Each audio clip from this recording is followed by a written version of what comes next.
Senator Hawley. I think it's science-based by the way that men can't have babies, but that's going to be something. Senator Hawley, don't worry about it, Senator Hawley. That was Senator Moody.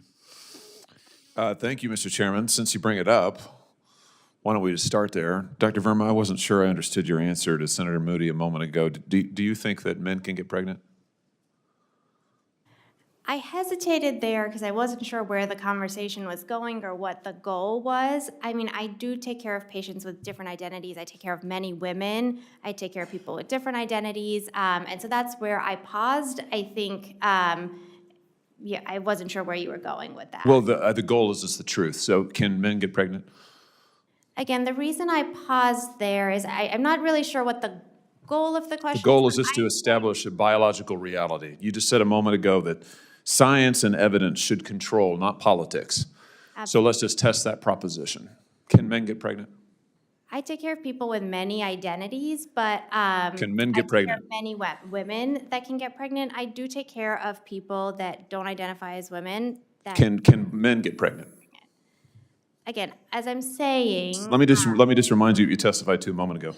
Science and evidence should control, not politics. So can men get pregnant?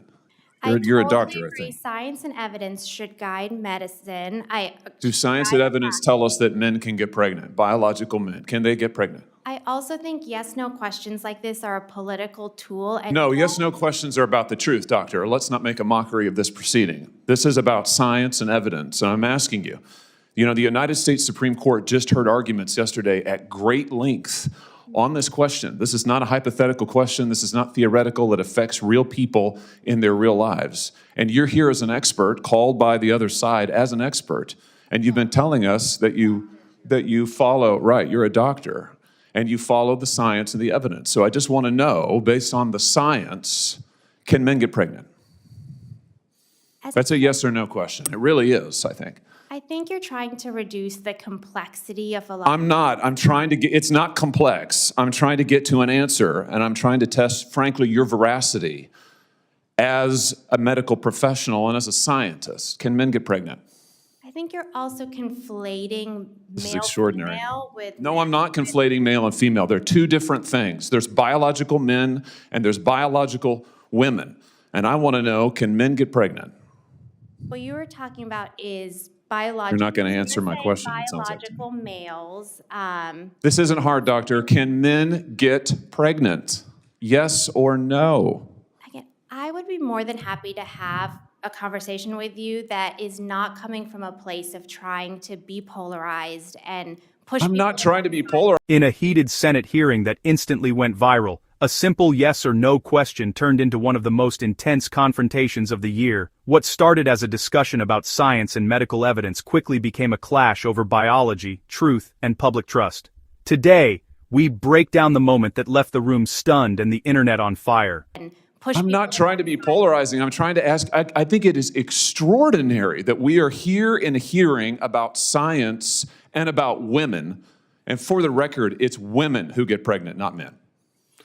We are here about the safety of women and science that shows that this abortion drug causes adverse health events in 11% of cases. That's 22 times greater than the FDA label, another fact you haven't acknowledged, and yet you won't even acknowledge the basic reality that biological men don't get pregnant. There's a difference between biological men and biological women. I don't know how we can take you seriously and your claims to be a person of science if you won't level with this on this basic issue. I thought we were past all of this, frankly. I can't believe we're still here talking about this.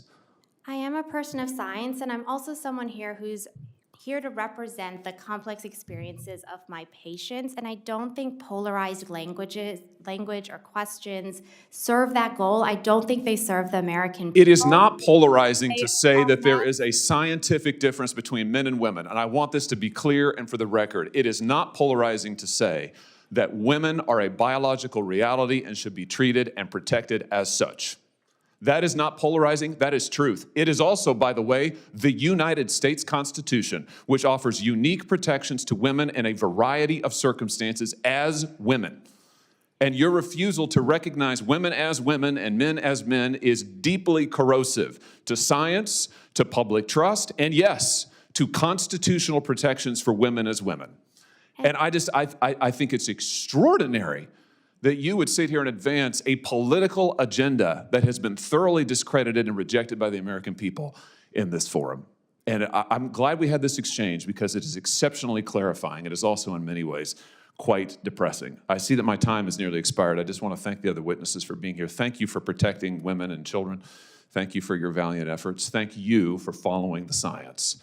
And thank you, Mr. Chairman, for this hearing. Senator Also Brooks. For a more profound political discourse, please like, comment, and subscribe. Please like, comment, and subscribe for more further insights.